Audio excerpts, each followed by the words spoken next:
شریعت مونږ ته وایي تاسو خپل کردار سم کې، زړه سم کې، او کله چې دنه باطن صحیح شو دا ظاهر بیا په خپله سمیږي، دا به سم شي.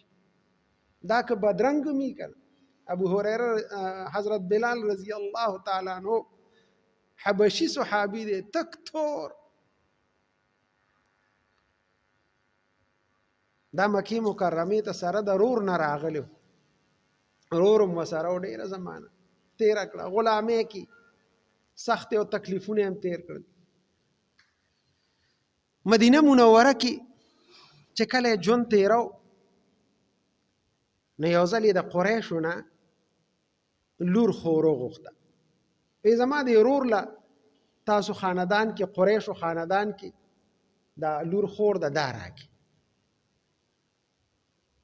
خلکو چې ته هغه له قریش خو یو معزز خاندان و، هغوی داسې هر چا سره رشتې نه کولې، او بیا د بلال خو غلام او مسافر او د هغه حبشو نه راغلی و، رنګ یې ګډ وډ و، پته نشته خاندان، هېچا وله رشته نه ورکول. نه یو قریشي و د هغه نه یې لور خور وغوښته. نو چې کله یې د نکاح دعوت ورکړ نو ورته یې ویې زه تاسو ته یو حقیقت ویم. حقیقت دا دی چې زه غلام وم، دلته رالم او الله په ما ډېره مهرباني وکړه، زه یې د غلامۍ نه خلاص کړم.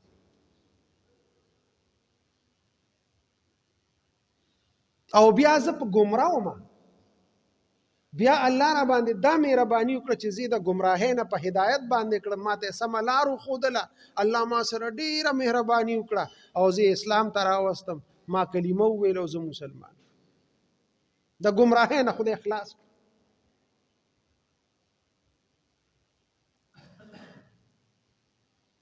او بله دا چې زه بالکل غریب وم، ډیر زیات غریب وم، اسم نو غلام وم، زما یو روپۍ نه وه، زما چې کومې پیسې وې هغه هم د مالک، زه غریب وم، الله مالدار کړم. اوس حقیقت دغه دی، که تاسو مال لور خور راکړه الحمدلله، زه به د الله حمد او ثنا بیان کړم، او کرام نه کړه راله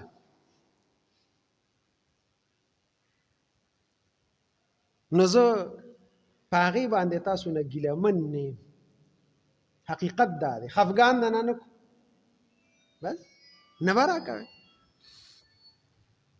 دا حقیقت یې ښکاره کړ. حضرت بلال لوی سړی و، حضرت بلال هغه انسان و چې پیغمبر علیه الصلاة والسلام د خپل مسجد نبوي مؤذن جوړو نو حضرت بلال یې جوړ کړ، ابوبکر یې جوړ نه کړ، عمر یې جوړ نه کړ، عثمان یې جوړ نه کړ، علي یې جوړ نه کړ، اکابر صحابه موجود و هغه یې نه کړل.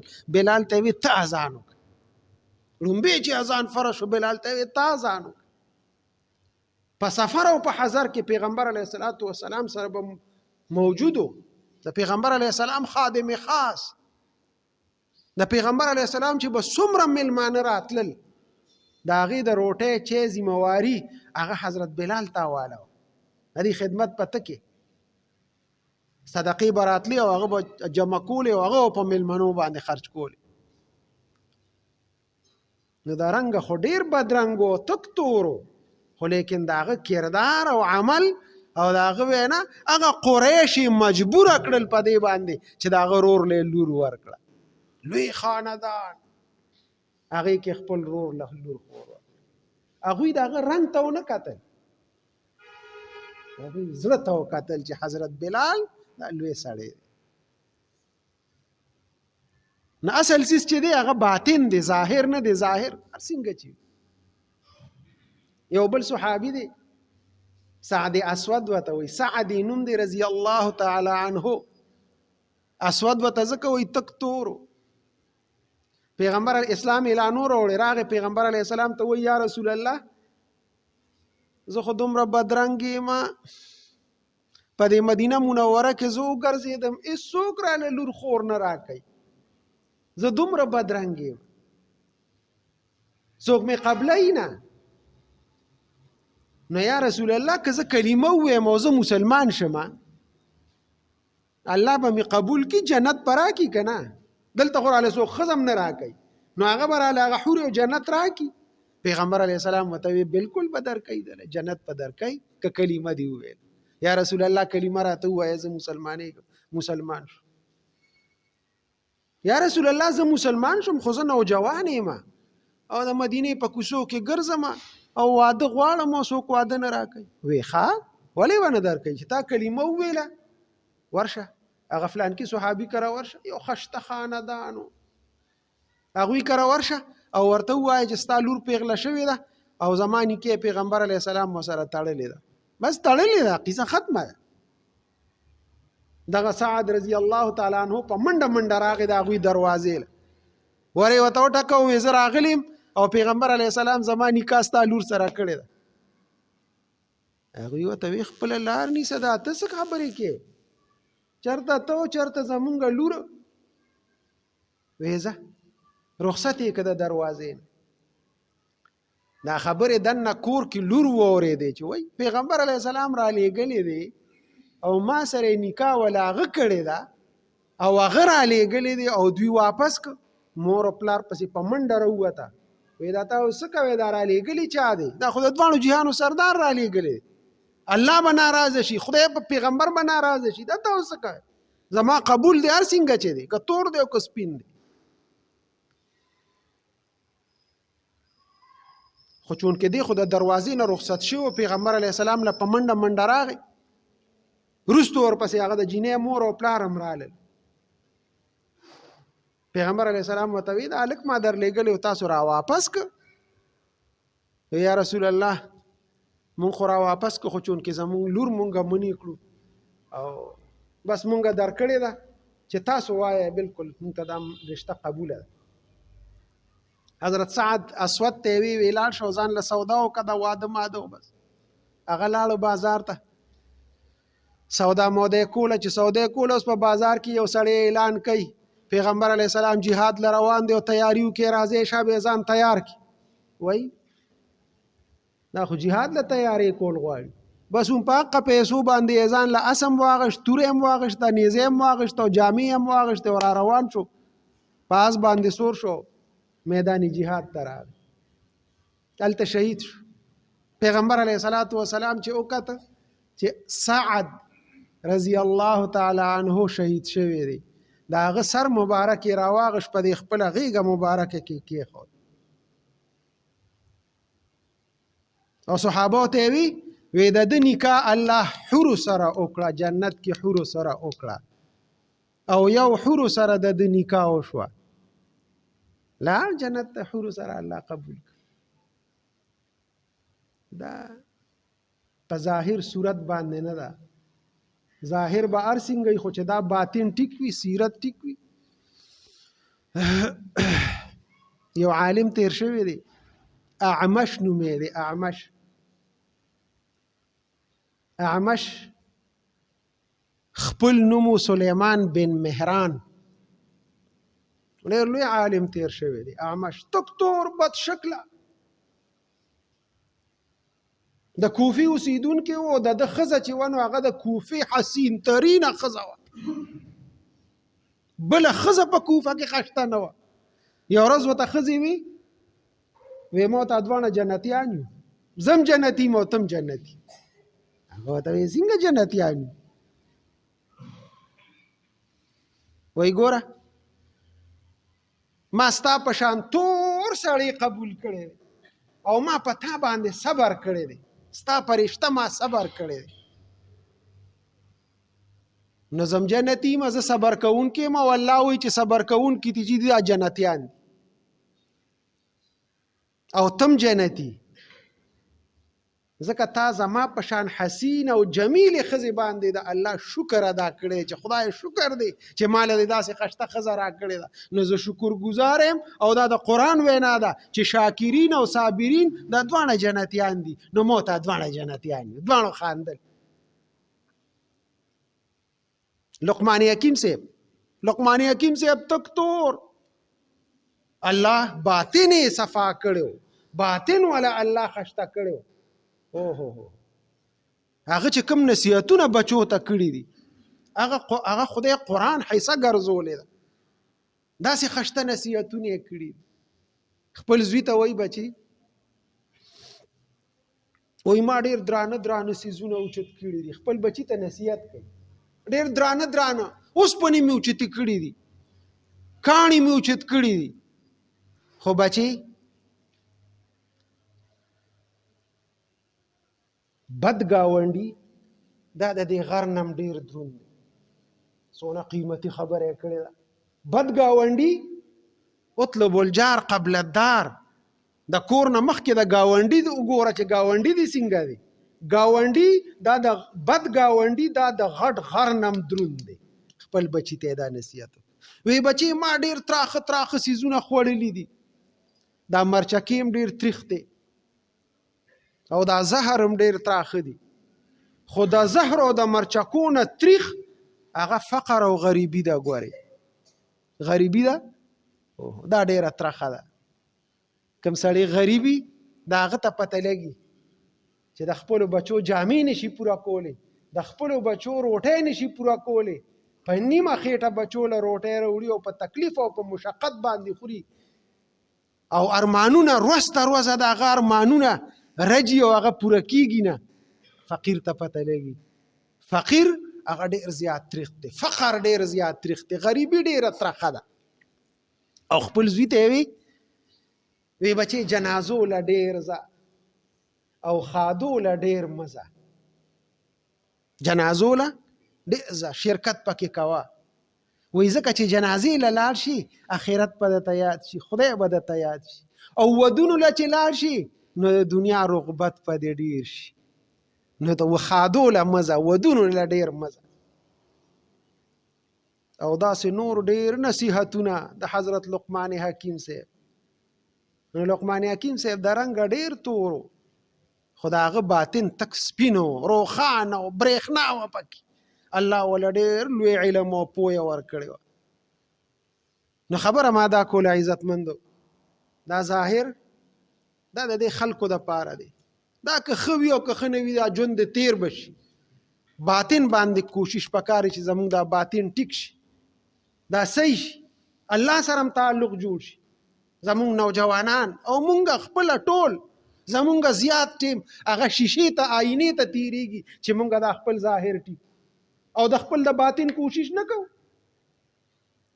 خدای سره تعلق نه سمو، الله رانه ناراضه دی.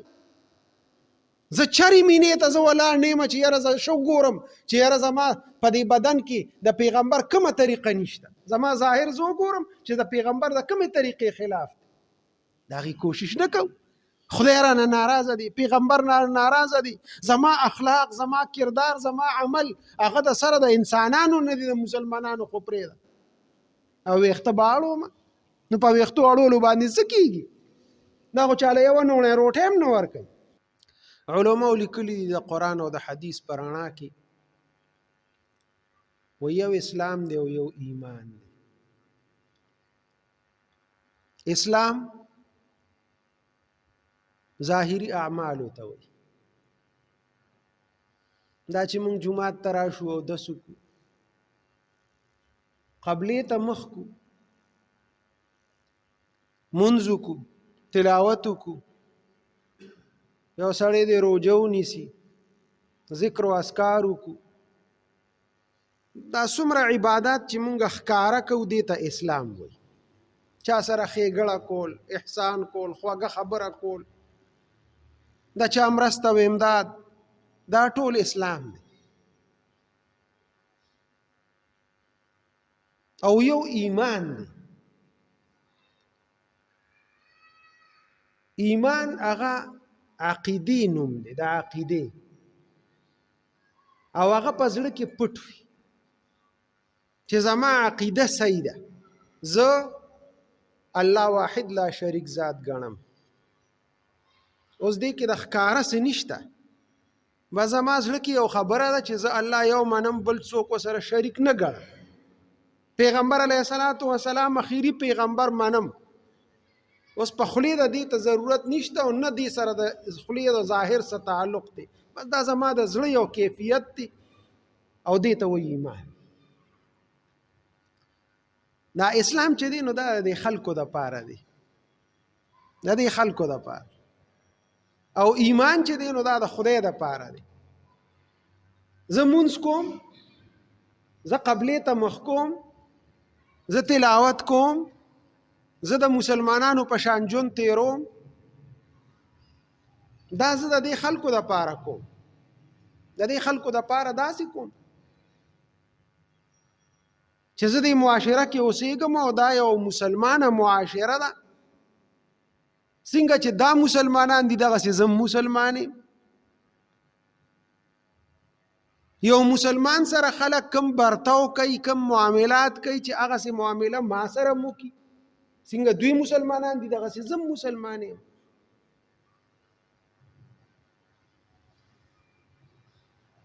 چې کله زه مړ شم نو بیا زما دا خواهش دی چې یاره دا خلک د مسلمان په شان ما سره معامله وکړي.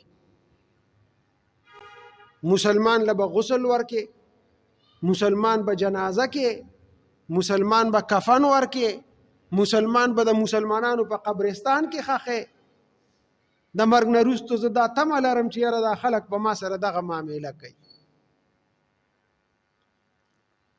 نو زما دا ظاهري اعمال چې دي دا ټول د دې خلکو د پاره دي، مونځ، روژه وغیره وغیره، او باقی زما ایمان چې دی هغه بس د خدای د پاره دی. الله ته پته ده چې زه ایماندار یم او که نه یم، زما دننه عقیده څنګه ده، زما چې دا څومره ظاهري اعمال دي دا زه د خدای د پاره کوم، د الله د رضا د پاره کوم، که دا زه د بل چا د پاره کوم، بس دا د زړه او د زما خدای سره معامله ده، الله پیش او زما زړه پیش.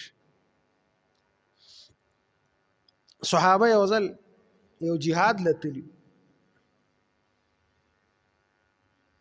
نو هلته د هغه کافرو په علاقه کې اوس جنگ حالت دی. صحابه یو ګډبه ولیده، ګډې سرولې، چیلې سرولې.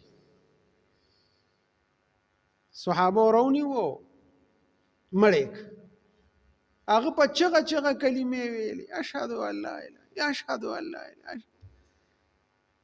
صحابه دا خیالو چې دی اوس د خپل بچاو د پاره دا کلمې وایي، راله په سر یې راله نو اوس کلمې وایي، هغوی مړ. خو بعضې صحابه کرام په هغې خوشحاله نو چې واپس رالل. پیغمبر علیه الصلاة والسلام ته شکایت وکړه، یا رسول الله صلی الله علیه وسلم دغسې کار دی صحابه وکړه، یو سړي کلمې ویلې په چغه چغه او هغه دوی مړ. صحابه ورته وویل یا رسول الله هغه د خپل بچاو دپاره کلمې ویلې، مخکې ولې ایمان نه راوړ؟ نو پیغمبر علیه السلام په هغې ډېر خفه شو، وی ولې تاسو د هغه زړه کتلی اوسه، سینه م وله هغه کړې وه، کلاو کړې وه، زړه م کتلی و چې د ده په زړه کې ایمان شته او که نشته. بس د هغه معامله خو الله سره ده.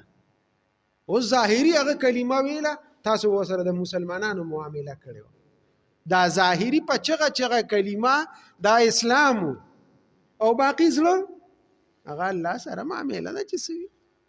ستاسو ولې وجه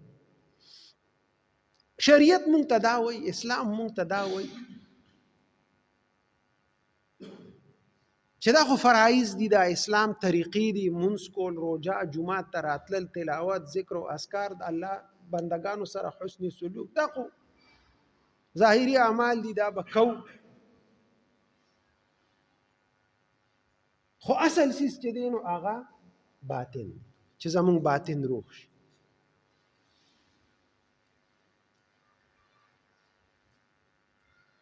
یو سړی دی هغه شیشې ته ولاړ دی، آینې ته ولاړ دی، خپل ظاهر سموي.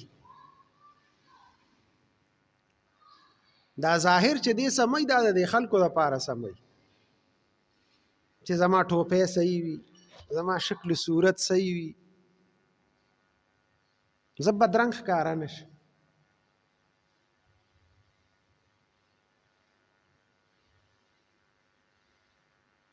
دا د خلکو دپاره دي.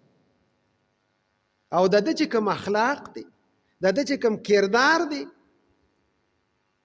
هغه د خدای د پاره دی. اوس د په زړه کې څه دي؟ یو سړی دی هغه چې دی نو ظاهري خو ډیر خشته دی خو خونخوار دی، انسانیت قتل کوي، د الله په بندگانو ظلم او زیاتی کوي.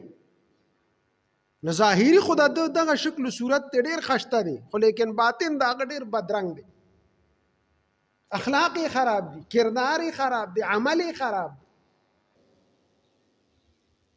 اسلام مونږ ته دا وایي، قرآن مونږ ته دا وایي، پیغمبر مونږ ته دا وایي زیاته توجه په باطن باندې وکړئ، خپل زړه سم کې، اخلاق ښه کې، کردار ښه کې، عمل ښه کې، پیغمبر سنت طریقې ځان کې راولئ. دغه کې کامیابي ده. په ظاهري حسن او جمال کې کامیابی نشته. الله دې موږ ټول له پدې باندې د عمل کولو توفیق راکړي. اللهم صل علی محمد وعلى آل محمد كما صليت على ابراهيم وعلى آل ابراهيم انك حميد مجيد. خدای زموږ ظاهر او باطن دواړه ښه کړي. خدای موږ د منافقت نه وساتي، د بد کردارۍ بد عملۍ نه موږ ټول په امان کې وساتي. خدای زموږ ژوند د پیغمبر علیه الصلاۃ والسلام په سنت طریقو باندې تیر کړي، بدعات او رسومات نه خدای زموږ د ټولو حفاظت وکړي. خدای موږ د خپل ځان د پاره خدای ښه جوړ کړي او خدای د خپل بندگانو د پاره خدای موږ کې خوبه راولي، خوانې پکې راولي، د بدونه خدای موږ ټول په امان کې وساتي. مردگان د اهل اسلام هم وبخي، بیمارانو تم شفا ورکړي، حاضر جمع کې چا څه شری حاجات دي الله دې ټول شری حاجات پوره وګرځي. وصلی الله تعالی علی سنت کوي خدای وبخي.